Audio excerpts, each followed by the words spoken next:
Hi, my name is Rachel McLeod, and I am a licensed clinical social worker and emotional wellness coach. And today I want to be talking with you about healing sexual abuse trauma. And so that's really what I want to talk about today. And it's a heavy topic, even as I'm talking about it. I'm just feeling into this, and but I think it's really an important one to talk about. And one I have I've spoken around, but not really directly. And I've been getting more questions about this, and I have, and it's something that I specialize in. I specialize in treating symptoms of anxiety, depression, and traumatic stress. And sexual abuse trauma is one of the things that falls in what I do and what I do regularly because so many people have experienced sexual abuse trauma. And I believe even that the numbers between men and women are the exact same.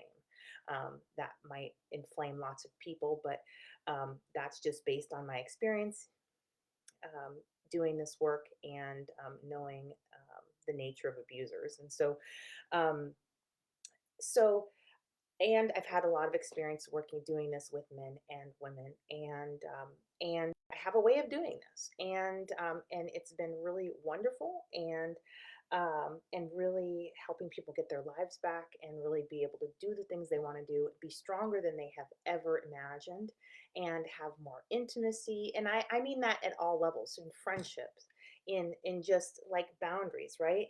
A lot of times when these boundaries are violated through sexual abuse, it's very difficult to have actual intimacy with your friends, with not have to hide behind a mask, not have to present a happy face, everything's fine, not have to do those things, but to actually be yourself and be seen for who you are.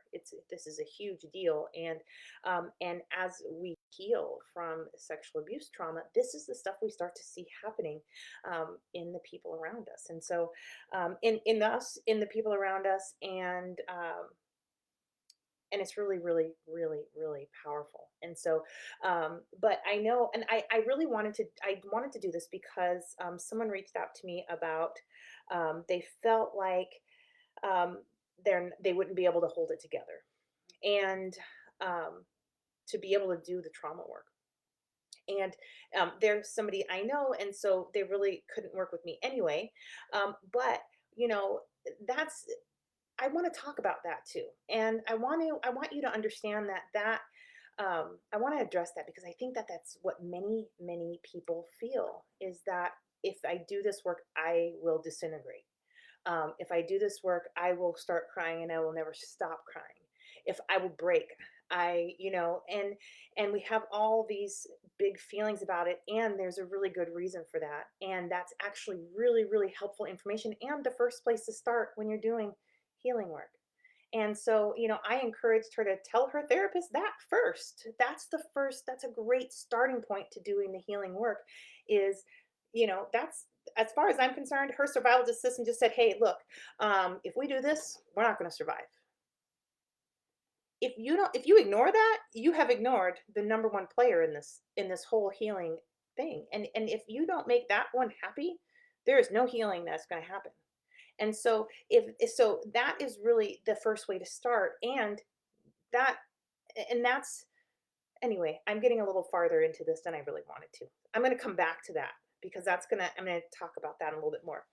Um, so another thing that keeps people out of work, this healing, is that they're terrified that they're going to find repressed memories. And they already feel like, I can barely deal with what I can remember. How am I going to deal with what I can't remember? And so they're just like, I'm just not opening it. And, I want to just share about that briefly before I go on. And um, I think in my work now, people are starting to access um, repressed memories. Um, and I'm not certain why that is. Like, it has me wanting to like question and analyze all the stuff. But it's really with clients that I've seen for a longer time. Because I think the brain will do its best to keep you safe until the right time, unless feels like it's forced to, like, since you're not dealing with it, it has to deal with you. And your symptoms start dealing with you, and your repressed stuff starts dealing with you, instead of what it was trying to do is repress it till we get to a safe place, and we could build in a lot of infrastructure around it so that we could hold this space here and use a lot of skills so that we can resolve that issue. So, but I find that with my clients, we don't have a lot of repressed memories coming out, um, until it's the right time. And um, how I work with people is that I have an intensive 8-week program. I do this in two ways. I have an intensive 8-week program, and then I provide ongoing monthly support for the life of my business. And that is because they will always have a brain, and I want to make sure they're always awesome. So, down the road, if repressed memories start happening, I'm right there. And we're right there. I've also done this in therapy, and we're doing a lot of the work here, and then maybe it will come out later when we're doing the support work. But by that time, it's managed very, very well. And I'm going to tell you why. Um, um, yes. Sandy says this, and that's another piece that I'm going to talk about. She says, remind her that I don't have to know the details of your trauma to help you heal. This is the truth, and that's one of the guidelines here, is that there's really no reason for you to talk about your trauma in order to heal. Now, what happens is, once people's brain has healed this, and I'm going to talk about what that looks like. But once the brain has healed this, it turns into a memory like any other memory. And sometimes people really just want to talk about it. And they find themselves talking about it. And they're like, look at me. And they're talking about it. I had a client who worked through a memory, and he came back and was like, well, I think I'm fine with that because my friend was talking about this, and I just told him about my story, and, because I wanted to help out. And there it is, and I'm just like, that's the evidence we're looking for, because I want to have the evidence that the brain is running well. I want to have the evidence that the memory is fully processed. And so, um, but the deal there is that that's another piece of this whole thing, is that to be talking about the intimate details of sexual abuse is really oftentimes re-traumatizing. And that is, you cannot heal by, you can't traumatize yourself and expect to come out healing.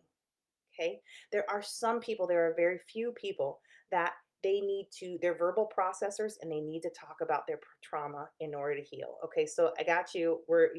That's okay. But really, if you're not one of them, you really should not be talking about this stuff with your therapist. You should not be just running in, talking about this stuff. And a lot of you are thinking you're going to have to do that. And so you're sitting here like this. I want to heal, but I don't want to do that. I want to heal, but I don't want to talk about this. I don't ever want to talk about this. Yeah, that's how it's supposed to be. Listen to that, because that's your survival system talking to you, and it's communicating very clearly. And healing from trauma is about respecting all parts of you, your survival system, your subconscious mind, your body, your conscious mind, your thoughts, your beliefs, right? We don't have to run through these and push through and run them over and violate ourselves to heal. You can't. And so if you're in a therapist's office and they're telling you, well, go ahead, let's talk about this stuff. I want you to, or this enrages me. And I'm sorry if you're a therapist and you're currently practicing this. I'm sorry. I have feelings about this. But to go home and say, hey, I want you to write out your sexual abuse story. Go ahead and write out the details. No, that's a terrible idea. And I'm going to talk about why. Okay. And when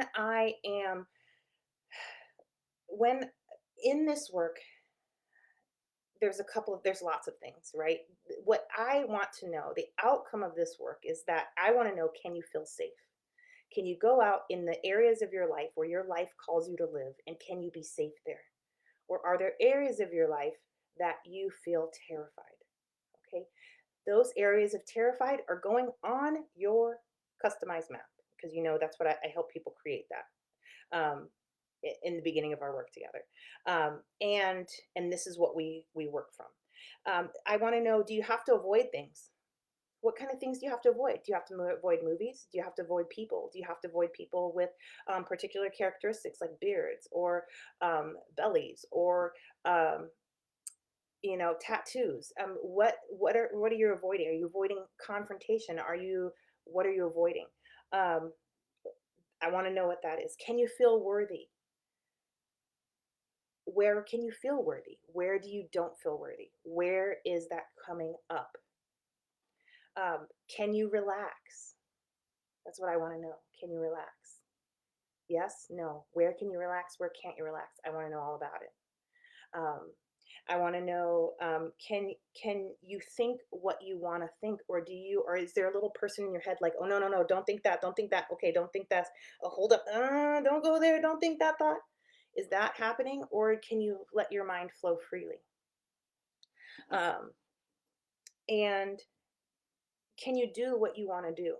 Can you take the pictures of yourself? Like, can you take selfies? Can you be in pictures with your family members? Can you go visit your relatives? Can you go to amusement parks? Can you go to the places that maybe would have reminded you of this event? Can you, if you can, great. If you can't, I want to know. Um, and that's really the big deal. Like, how happy and healthy is your life going to be if you can't do the things you want to do? What good is to know all your traumas and still not be able to do anything? Like, the whole thing is to get out of the cage, to get free. And so this is a major marker for me, all the time. If you're an amazing artist and you can't art because your trauma is chasing you, well, you're not going to have satisfaction until you start arting.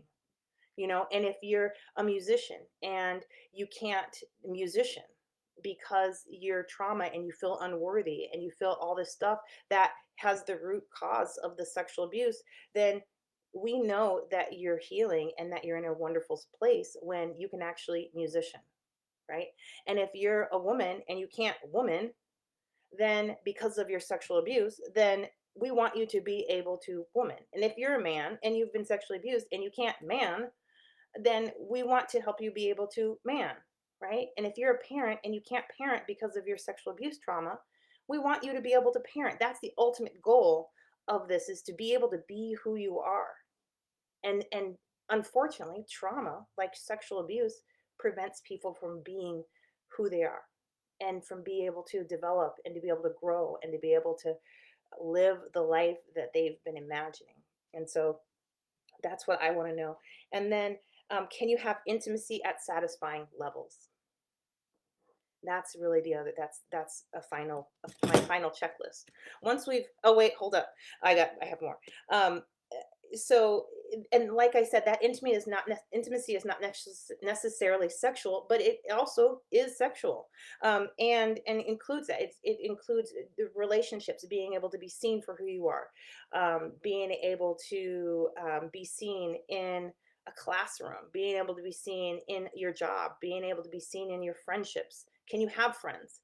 Can you have colleagues? Can you have mentors? Right? That can scare people because it's like they're gonna see. Um, so, and really, this is the satisfying levels is really important because this is about your life. This isn't about anybody else's life. And so, really, we want to clear out whatever symptoms are blocking you from having that intimacy at that level. Um, and then I want to also know, are you living from a regulated state or are you living out of survival mode? How often, when, where, how? That's the stuff that we want to shift that so that you're living more in a regulated state, which that regulated state is that healthy brain function. Um, Very little about life should be about survival. And somebody said that recently around me, and I was like, yes, thank you. But for traumatized brains, especially if you've experienced sexual abuse trauma, um, you're spending more time in your survival state and under the jurisdiction of your survival center way, way too long. And that is not a thriving center. That is literally just surviving, and it's blocking many of your other functions. And so the end result of working with me is that your brain functions well and you're spending most of your time in a regulated state. And that you also know how to help your brain continue to heal itself throughout your life. So I want to know, can you sleep? Right? This is a function. Can you fulfill the functions of living? Can you sleep? Are you having nightmares? Are you sleeping well? Are you sleeping deeply? Are you sleeping through the night? Are you being able to fall asleep well? I want to know this. This is the stuff. Because when you start to ask questions, why? Well, because a lot of times that's where you find the sexual abuse trauma showing up and shaping how your life is unfolding on a daily basis, um, and a moment by moment basis, which is really frustrating because you already have the experience of losing, of being violated then, and now it's continuing to go.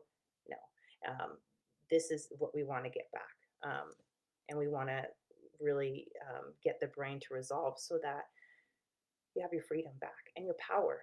Every human should have power. We were created for that. So we don't want to be powerless and we don't want to be taking over everybody else's power, but we really need to be empowered and to do that. And so I want to know where this is taking your power.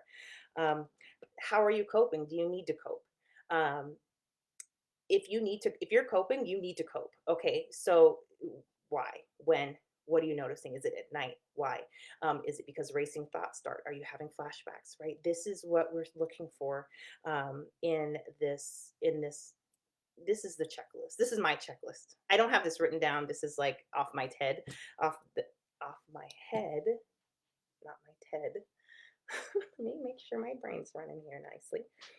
Um, but the more you need to cope means that you're experiencing pain and you you have been in a survival system and you're working hard to pull your brain and your whole body out of a survival system. So I think people with great coping skills, that's great, and that's not where we want you investing your time and your life energy. We want you to be able to use your time and energy how you want to, and doing the things you want to do, thinking the things you want to think, creating the things you want to create, and being who you are meant to be. And so, all that coping time, I want to know about it and why.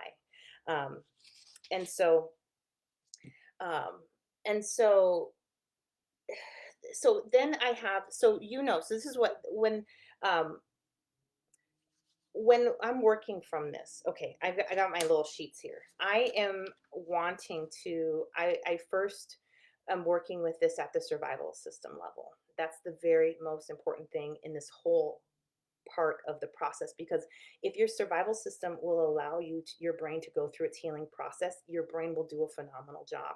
If your survival system says no, it's not dangerous, we're not doing this, it will shut the whole process down and nothing will take place. And so that means that no matter what you do, you're not going to be able to heal it. And then it's like you're at war with your brain and you're going to get your butt kicked. And I don't want that for you. So I teach people, and I use specifically, I use four interventions, a mixture of four interventions that work specifically to include and work directly with the survival system, the survival part of the brain. And because it's working with its natural language, as opposed to most talk therapy is directed at the native language of your thinking center, which is words, your survival system could not care less. And that's why I don't use words to heal this stuff or to get people reach the goals I have for them, and they have for them. um, I have goals for people, um, brain function goals, um, benchmarks, goals, objectives. Anyway, I have those.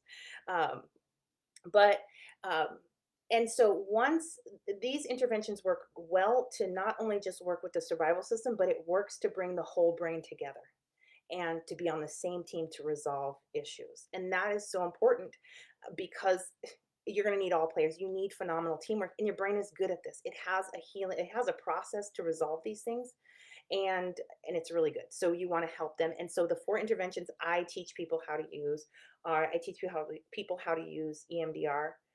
So eye movement desensitization reprocessing. I'll try that again. Eye movement desensitization and reprocessing. emotional freedom techniques, thought filled therapy, and energy medicine. And I don't necessarily teach all of that at once. I teach it when people have built the skills for it and they map their brain matches with this. But I absolutely start people out with emotional freedom techniques and thought filled therapy and energy medicine because these interventions have no known side effects. Matter of fact, you can like Google them, you can YouTube them and learn how to do them for yourself and start trying it out and getting some really great benefits. Um, because they're wonderful and they do not have any known side effects. But um, and then EMDR, it does have some really horrible, terrible side effects that are really need to be guarded, and especially when we're talking about sexual abuse trauma, that it's not always the best fit for sexual abuse trauma, but when it is, it's awesome. And but if it's not, that's okay because we have some really wonderful other interventions we can use that are even quicker and really help the brain heal itself. Um, so if EMDR is not the right fit, that's fine. Most of my clients eventually get to a place where their EMDR is a great fit for them because they've done enough healing work and they've built their skills up and they're really able to work with their brain really, really powerfully. And so at that point, I will give them EMDR if they want it, the training, and encourage them. I'll tell them, I think you really might like EMDR for this one. And then they'll, you know, and then we'll explore that and their feelings about that because we're checking for safety, right? And with safety, this is important thing because this is how this is how the most important thing to your survival system.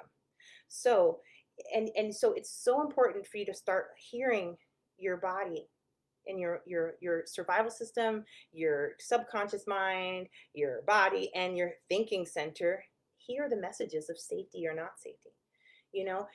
People, you might notice if you pay attention that you might find yourself leaning back.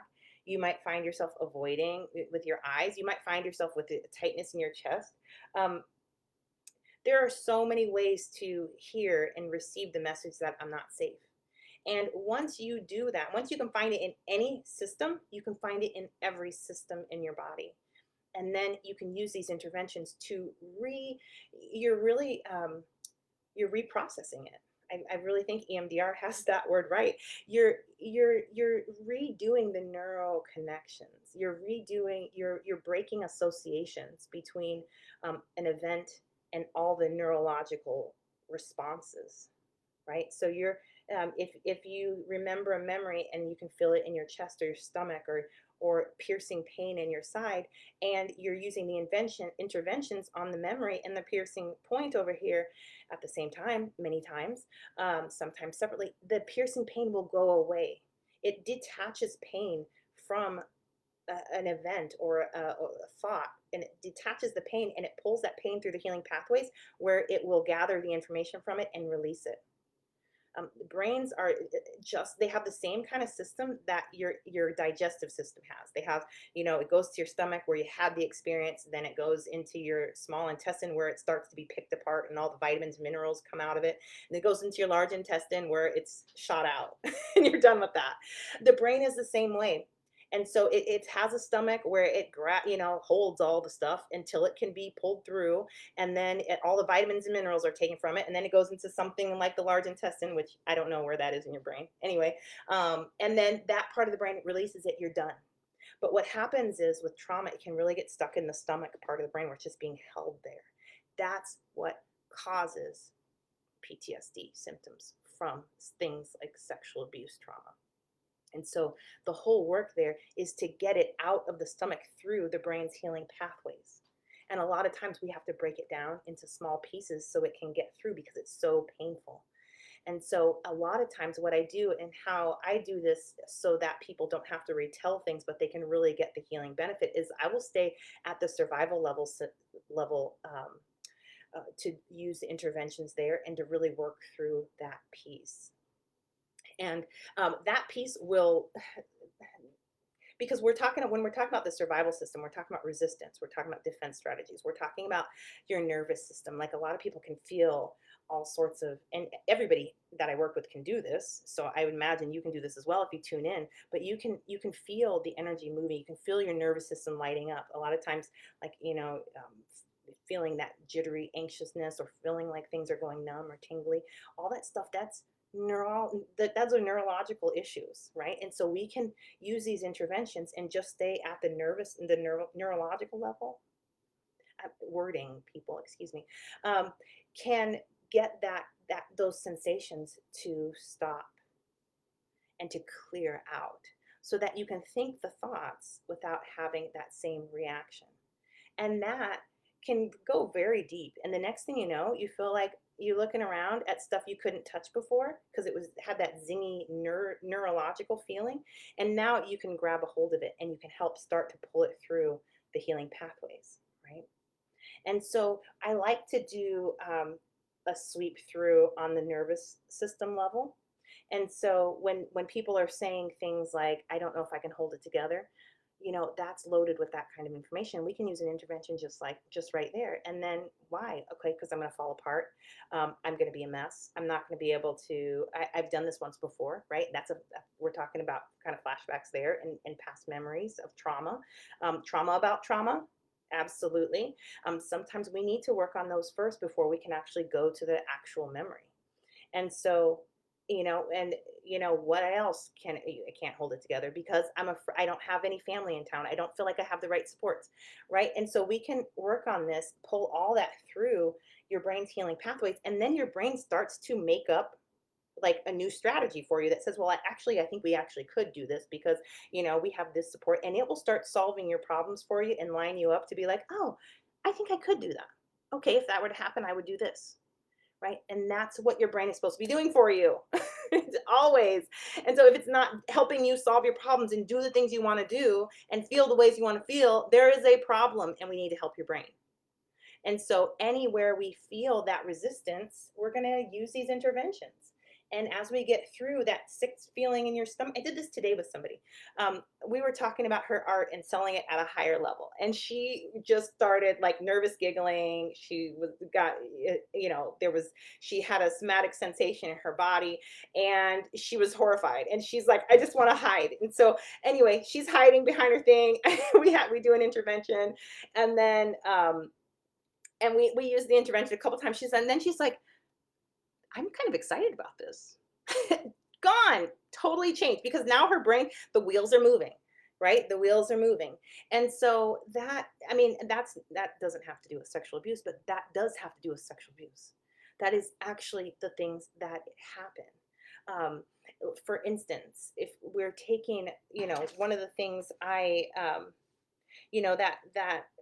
worthiness feeling, where is that showing up? Okay, it's showing up at work. How do you know it's showing up? Okay, well, I start to shrink down in my chair and I feel like my shoulders are coming in and I just avoid eye contact. Okay, we're going to start using an intervention with that. And then, people are doing that, that sensation is being processed out of the body, and information from that sensation in the body and memories and all that stuff that don't have to come in memory form start moving into your brain. And all of a sudden, it's like, well, I'm doing that because I'm afraid of this person or them saying this or that, and then finding out that I'm unworthy. And then we're using an intervention right there. And then the next thing you know, they're like, that doesn't even make any sense. And then, if we need to go further into it, and then we do. But a lot of times when they're at the point where it doesn't make any sense, let's run the program. So I send them back to work and I have them look for that unworthiness feeling. That maybe they think that this is very common, they think that people can see that they've been abused. They think that they're going to attract more sexual abusers, right? Or that their radar is attracting those type of people, right? So when we can get the brain to process things like, I'm attracting these people, I can't tell who's who, and so I'm going to attract more of them, and we really can hold on to that and use these interventions, the brain starts to pick that apart, and it starts to work through the body sensations wherever they are. And where are you going to find them? Because if you're this survival system's the most important piece of this thing, and then your body is number two. And we can take care of a lot of this trauma stuff without even having to go to your conscious mind where you can actually consciously pay attention to memories. And so, and then if we do need to or want to pay attention to memories, we've already desensitized all these layers and they just are not as powerful. So, so really, that really offers people a lot of safety in processing this and a lot of stability. And when you understand that you don't have to go in directly and that a lot of times you don't want to go in directly right to the memories, there's a lot of the PTSD around it that we want to start working on. And working on that stuff, it's like the avoidance and the not being able to sleep, the nightmares, all this other flashbacks around here and there. All of this stuff works when as it moves through the brain, you're getting all those vitamins and minerals from there, and then you're eliminating stuff, and then it's like you're gaining confidence and you're feeling better, and all this garbage up here at the top that's bothering you, all of a sudden you just have more energy for, okay, I want to grab this one. Maybe it's the worst one, maybe it's not the worst one, maybe it's a side effect, who knows. But that you get to do that then. And you have enough internal strength and stability, right? Because when something like this happens, it's like the inside just hurts so bad that you have to start moving to the outside, and that stuff hurts, and then you have to move to the outside there, and then that stuff eventually hurts because the inside's making its way to the outside, and then inside you have this big puddle of hurt, and you're trying to live your life and it's coming for more of your life. And so um and so but we want to work our way back in and strengthen and heal, and right, there's really some fragile feelings in there and so many intense emotions like shame and unworthiness and things like that that have to be dealt with before we can actually get to memories. And so, and that's, and then there are other people, let me say this. There are other people that have been talking about their traumas for years in therapy, and they're fine with it now. They could talk about till the cows come home. It's they still have symptoms of anxiety, depression, or PTSD because the talking didn't resolve it from the body level or the survival system or the subconscious. And so, what happens with them is a lot of times they can do things like write letters and use interventions at the same time. Describe the stuff in detail because they've already been doing it and it's just not tender and sensitive and fragile. And so with that, you can go straight in and resolve stuff. And so, um, and then there's everyone in between. Sometimes you're working on the outside, and then all of a sudden you get the opportunity to come down deep and grab one and pull that one through. Great. We're absolutely going to do that. And then you might have to go back to the top levels and get life running, your everyday life running well. And then all of a sudden there's an opportunity to grab a deep one, grab that one, and an original memory where the abuse was, right? And so we'll pull that through. But the deal here is that safety is the most important thing. These are the guidelines. Safety is the most important thing. Um, we want to keep this as painless as possible because what pain alerts the survival system. If there's no pain, then the survival system doesn't shut anything down and it will allow this healing process to happen. Um, and then the survival system, we're going to go in that first. We're going to make sure your survival system gets regulated because when the survival system's happy, it lets the rest of your brain do what the rest of your brain can do. And so, and if you're in a survival state, that means you're kind of sucked back here in the back, and this shuts down your thinking center. So you really can't use that much, and everybody has to be bossed around by your survival system. But once we take care of your survival system and get your survival system happy, all of a sudden you can think the thoughts you want to think. And you get to, which is where your plans are and your ideas and your morals, and you get to problem solve and you get to choose and have options. You don't get options in the back of your brain. And so, and that's a really, really important um, piece to this is that we want to really, really take care of your survival system. And that's that the nervous system and all that good stuff. Um, Also, the not talking about details until the right timing. And unless you're one of those specific people that either verbal processors or you've already done a lot of talking about it. And the last thing is that really um, the brain really will tell you exactly what you need next. and what you need first. And this is really what I how I help people develop their customized plan and to make it flexible enough to keep changing, because your brain, once you heal one thing, the whole thing reorganizes.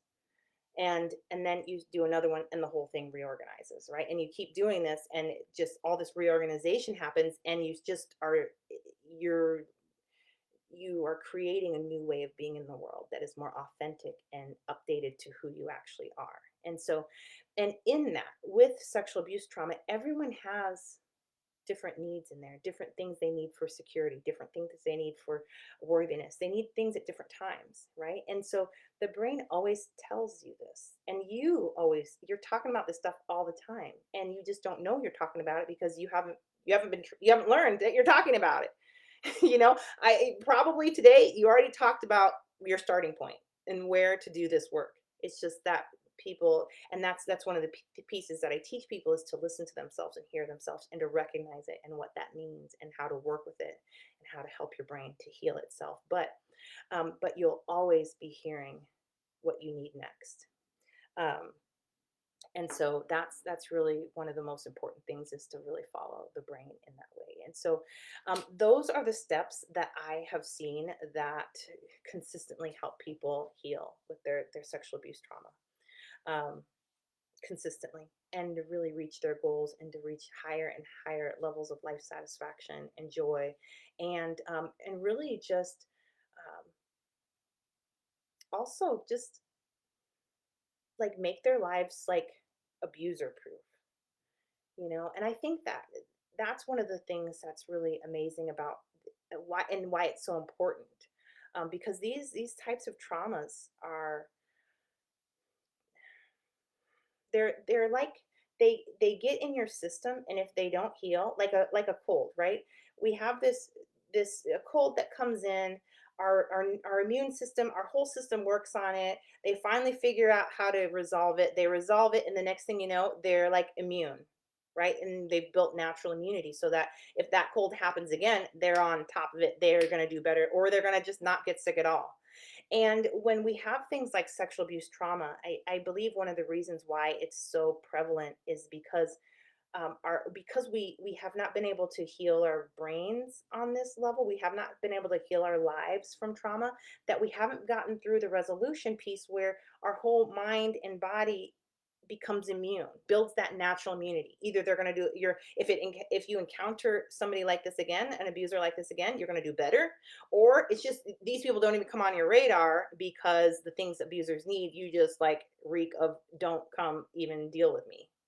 And that doesn't come with aggression. There are specific things that abusers need to be able to thrive in an environment, and people who have sexual abuse trauma have been kind of inoculated just by nature into some of those things. And so by healing the brain starts to say, hey, and it starts this natural healing process where these people just can't get in. And I am not at all talking about like blaming victims. Absolutely not. I'm talking about um, boundaries. I'm talking about how we learn boundaries. We learn them from our family systems, right? We learn them. Anyway, it's a whole big thing. But I teach people this too, because I come from quite a family history. And so this is kind of my native language. And healing from it has been a lifetime goal of mine. So I think about, how do you make this stop? Well, there's actually ways to make this stop. And once you get your brain to do it, it happens at a subconscious level. It's a subconscious program that keeps you really, really in a different place with that. So um, that's what I want to share. I'm going to read this comment and talk about this. If you have questions, comments, insights, perspectives, feel free to share those. Um, let's see. Yeah, I have lots of thoughts and feelings about this. And feelings about talking about this, because this is my first video ever. But I really wanted to talk about this because I really want you to understand that your life can heal. Not only the traumatic memories, not only how you feel on the inside, but your whole life. And I really find that what you find in healing these things are like superpowers. Things that are tend to be like burdens and curses to you end up being some of your greatest strengths because that's what brains do. As part of the vitamins and mineral parts of what your brain does in the healing function, it really boosts so much of who you are. And that's what we're talking about when we're talking about post traumatic growth is the brain goes through this huge growth spurt. And I think that it really converts some of these things into superpowers. So um, I have a client who we've been working with, and uh, we I've been working with, and we discovered about her that she has the ability to create subconscious programs that are pretty significant. And I was like, that is awesome, and we are going to use that in the future. So that not very many people know how to create, and so I'm like, oh, you already have this talent, okay. And next, so anyway, it's really, really wonderful what you find during this healing journey. And if you can do this in a way where you're not feeling like you've stuck your finger in an electrical socket and you're like being melted from the inside, yes. And there's many ways to do that. And so putting that out there. Okay. Alex says, I have difficulty feeling intimate. And when I have sex, I feel so foreign to intimacy. Difficulty feeling safe with intimacy. How do I feel safe so that I may gain intimacy? And I'm like, yes. Okay. I can't tell you how. Okay, let me tell you. If you've got anxiety, depression, traumatic stress of any kind, but if you also have sexual abuse trauma, but even if you didn't, anxiety, depression, traumatic stress is going to show up in your sex life. Period. I was actually going to do a live about this. I might still. But if you have sexual abuse trauma in there as well, yes, it's going to show up in there. And so, Alex, what I would say, and I appreciate your bravery, courage to talk about that because not many people do, but gosh, this is needed. And there's no reason for suffering because there is major solutions to this.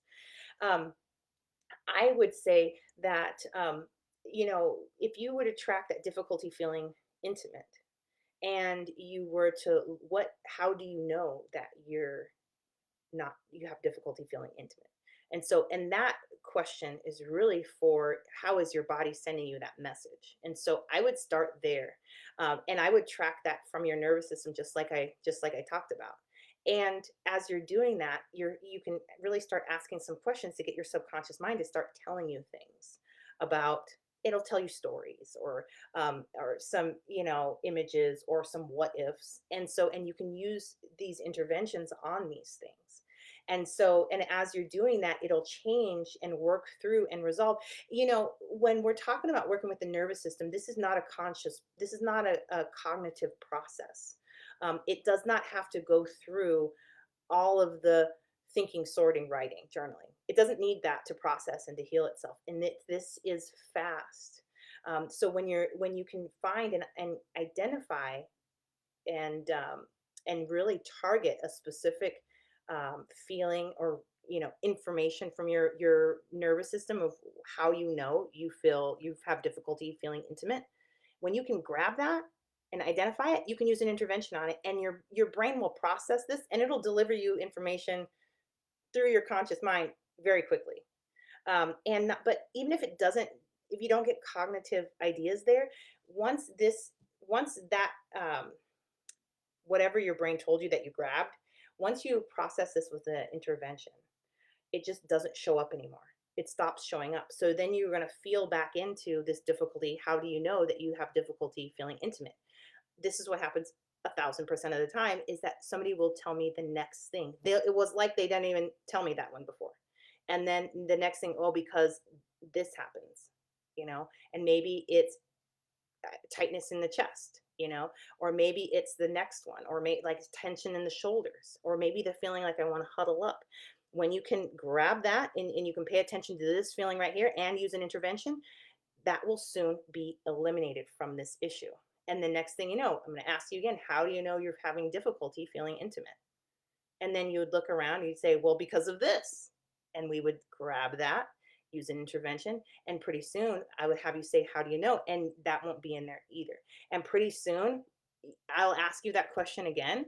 And then you're like, but I don't really feel that right now. And if we're done, it'll just be empty. But if it's not, your brain will say, "Oh, but what about this?" And it'll bring something else up. And usually it's a whole totally different topic. And that's when we know we're following the next one. And that's what I'm telling you. The brain always tells you. The brain will always say what's next. And I trust that process, and I teach people to trust that. And even if it seems dumb, your brain's not making an association for no reason.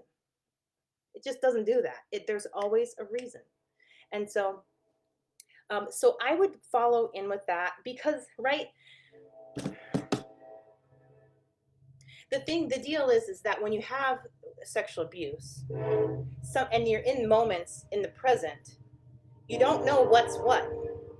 You don't know what's from the past, and you don't know what's from the present.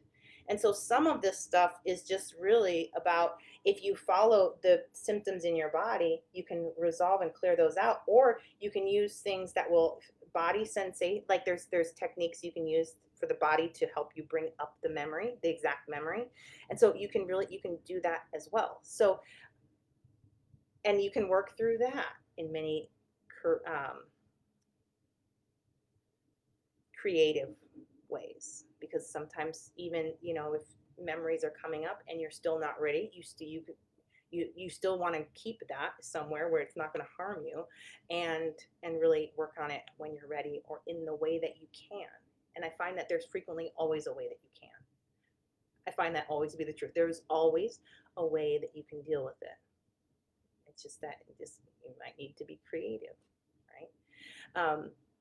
But yeah, and that's really the thing, is that the body will tell you exactly what this belongs to, what the association has made with it.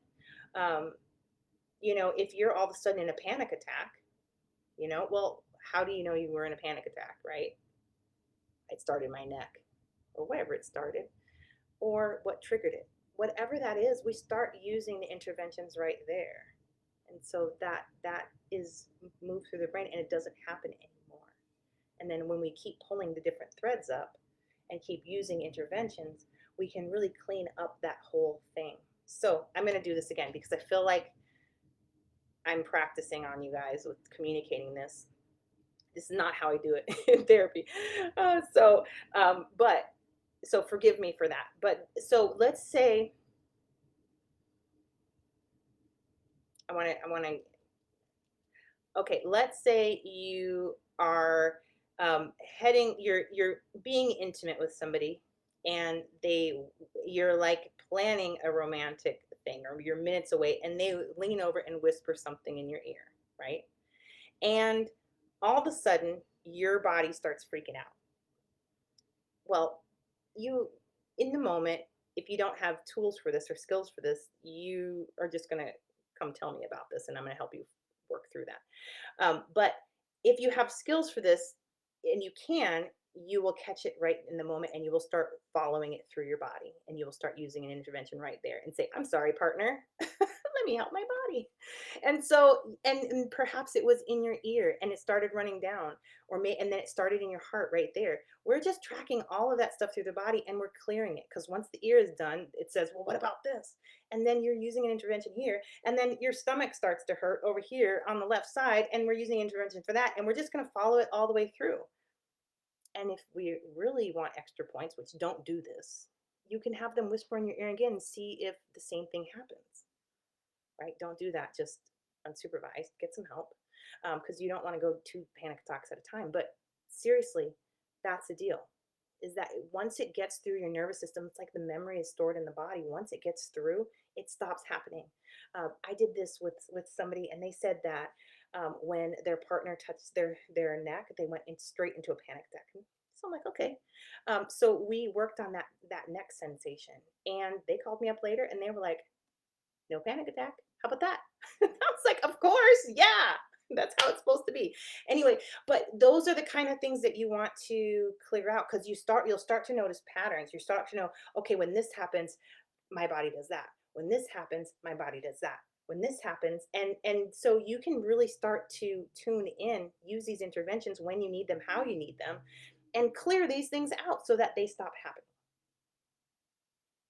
that's what you can expect. Brains are wonderful at resolving these things. And that's just one way to do it. I mean, there are tons of times when it's not the majority of times, but there are tons of times when you take that and it's like you really do need to resolve the memory, or you really do need to work with the subconscious mind about it, or you really do need to have, look through your belief systems. That is a thing. So, but you can get so much success just by working through the body sensations that it's just really worth it. So, so that's what I would say. And then after that, what happens is why I would start there is because your brain is not going to turn on to think about your problem until your body is not feeling that way. Because your survival system cares about your body, doesn't care about your mind, right? Not in the same way. So once the body calms down, all this stuff is cleared out from the body, and you can be in the same situation and be regulated. All of a sudden, this part of the brain hasn't shut down; it's actually on, and you can think your way through it and behave like you want to behave in it. And many people have wonderful things stored in their brains up here that when they can actually use this part of the brain, they really create wonderful experiences for themselves. And that's why I will choose the body second. Because once the body gets its needs met, all of a sudden we can you can relax. Your body doesn't have to be fighting it. It doesn't have to be resisting. It doesn't have to be freaking. It doesn't have to be doing all this stuff.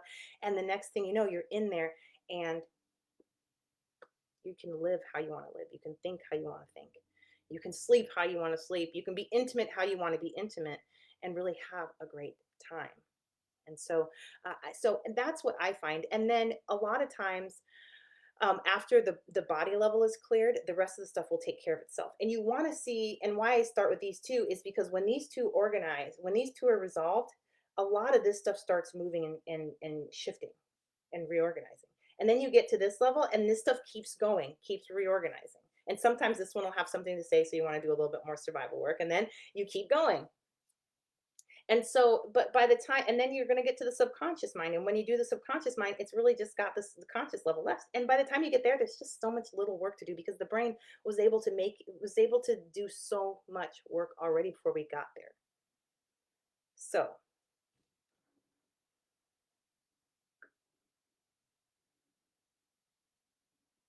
okay, absolutely. Alex says, I feel like I need to allow myself to receive support. I am blocked by my sexual abuse. Absolutely. And you can really target that I that that state that phrase right in there, right? This is stuff I'm looking for all the time with clients because it's a direct in. I allow myself to receive support, right? So if you hold on, I allow myself to receive support, your subconscious mind is going to go flying at this. No, you can't. You can't because remember this, remember that. You're not going to be able to do that. That sounds like a terrible idea. And your body will start to go off. So when you hold a positive like that, like I allow myself to receive support, you're using a positive thing, but your subconscious mind will use that to flush out um, subconscious material that doesn't match it. And that's really good when we're doing this work because we're looking for that stuff because we want to find it and we want to use interventions on it because we want to get the brain to reprocess it. And that actually is why the subconscious does that, is because it cannot resolve this stuff in the back of the brain. It does not have a problem solver back there. It has to push it to the front where it can get it up there and into the problem solver and get the thing resolved. And so we welcome that process. We welcome that process, and we can use a statement like I allow myself to receive support to flush. And you'll flush from your body too, because your body will be, your survival system will be like, that sounds like a terrible idea. And you want to start there first. And then you want to check your body. I allow myself to receive support. My chest, my shoulders. All of a sudden I got a headache, whatever you're noticing in your body, and then use an intervention with that. And as you're doing this, you're actually working with the subconscious program of I allow myself to get support. And and you're starting to create healing around this. And a lot of times the conflict between I allow myself to get support and sexual abuse, the trauma, the effects of the trauma will come here to a head together, and then and it'll come in, it's in the form of the body, it's in the form, it's in the subconscious form, it's coming in all of this stuff. And also when you're doing the interventions here, you're resolving both at the same time. It might just be a little piece of it, it might just be a little chunk, but whatever it is you're pulling through, the healing pathways is going to be resolved and released. And then your brain goes in and reorganizes. So that's a an option there. um, and so, and it's kind of a nice, those kind of ways are nice to go in, because you're also, you're getting more freedom in the support you can get, but you're not awakening the kraken of your sexual abuse trauma. And there's a time and place to do that. You don't want to do that if you feel this big and your trauma feels this big. You want to wait till you're like, let's rock, dude. We're the same size. Or I'm huge and you're little, and because I've been chipping away at you for a while, which doesn't actually take a long time. It really has to do with how much time you put into this. And I find that when people, um, that they will get the results based on the time that they put in. And so, using the interventions. Really, the interventions are the key to this, not because the interventions are so special, but they actually help the brain walk through and unblock its healing process. And so, yeah, help is too intimate. And I would tell you, if you were to look, and I'd love to hear your response, you would find a neurological response to that. And so, my question is, how do you know it's too intimate? And I know you're right. I know it is too intimate, but how do you know? What messages are you picking up? And so, and if you can get those messages, you can use an intervention and get them, and get them moving through the brain's healing pathways, and they'll clear out of the way for you. And then you want to hold that again and again and again till it doesn't feel too intimate at all. Really good, good. And so I hope you're seeing that this is absolutely resolvable. And really, I am not, um, I'm not somebody that has it all laid out, like this is what sexual abuse trauma, this is what survivors need. I really don't know. I'm really specific to each individual person. And because I have just found that they will tell you what they need, which is, I'm talking about it, I'm like, yeah, I mean, this is the way I do it. I mean, of course I believe that this is the right way. Otherwise I wouldn't do it. But I think that, yeah, because that's part of the healing too, is to be listened to and believed, right? And to be trusted. And then to find out that you actually have some truth and knowledge and can be trusted, and that you can use your system, and your body will tell you what you need, and your mind will, and you will have, that's just helps, especially with sexual abuse trauma. The body has been violated. The spirit has the boundaries have been violated. And so the ability to trust the self, gosh, is huge in the recovery piece of this. And so when we're reconnecting to those things, into the body, into the subconscious, and to the conscious mind and the survival system, and we're really getting this whole thing to run well, that's part of the healing, because that's the ability to trust yourself again, right? And that's huge. And to be able to repair, and to be able to know that like you can heal. And when you start to feel this healing coming on, there's this huge, just, I mean, feelings of safety. And anyway, this is really fantastic stuff. And I hope you get the help you need. Find the people that you're looking for to help with this. If you're one of those people that have to do it yourself, do it yourself. If you want support, if this is something you want my help with, then I would absolutely love to do this with you. I'm going to tell you right now, I market to women.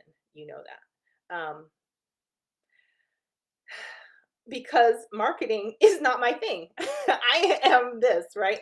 And in learning it, marketing is challenging. People like so. Anyway, I use these tools a lot for that. But I do work with men, and even though I'm not marketing with men, if you are a man and you feel like that you are resonating with working with me and doing this work, I invite you to reach out, especially for this topic. In this topic, I can't just say, hey, this is for women who, right? I will put a whole, men's program together for you like that, because no one should be sitting with this. So, um, And I do have two opportunities, and these are for women that I'm talking about. But if you're a man, feel free to reach out to me. We'll we'll get you. Um, and so two opportunities. One is an 8-week intensive program, and during this work we put in 112 hours of specific and targeted brain work using interventions. So it is intensive. We are combing through every area of your life and healing and healing and healing and healing using interventions and healing emotional wounds and creating the function you want so that your life is you're living how you want to live and you're being who you want to be and you're having what you want to have. That's really what the 8-week intensive is, and that's called Inner World Transformation. The other one is a 30-day, and it's less intensive, and it is, let's see, yeah, it's a 30-day intensive. And so, um, yeah, it's a great opportunity. It's the foundational work. And so it really is. I'm teaching you interventions. We have a combination of one on ones and small group sessions. We put about 10 hours of work to this together. And I have you do 2 hours a day of this work. So that's a lot. And we get a lot done. But I do keep it in the foundational skills so that you are really, really good with those and you get to do a lot of work with those. So I have those two opportunities. You can learn more about that in the About section in this video and by going to my website and at rachelmcleod.com. And yeah, I think that's it. Healing sexual abuse trauma and getting your life free of the hold of that is really what this is all about. So feel free to comment on this post. I will respond to them. Feel free to send me a message. I will respond to that. And if we are to work together, I will see you soon. And I will be back in a live maybe tomorrow, maybe the next day soon. Talk to you later. Bye.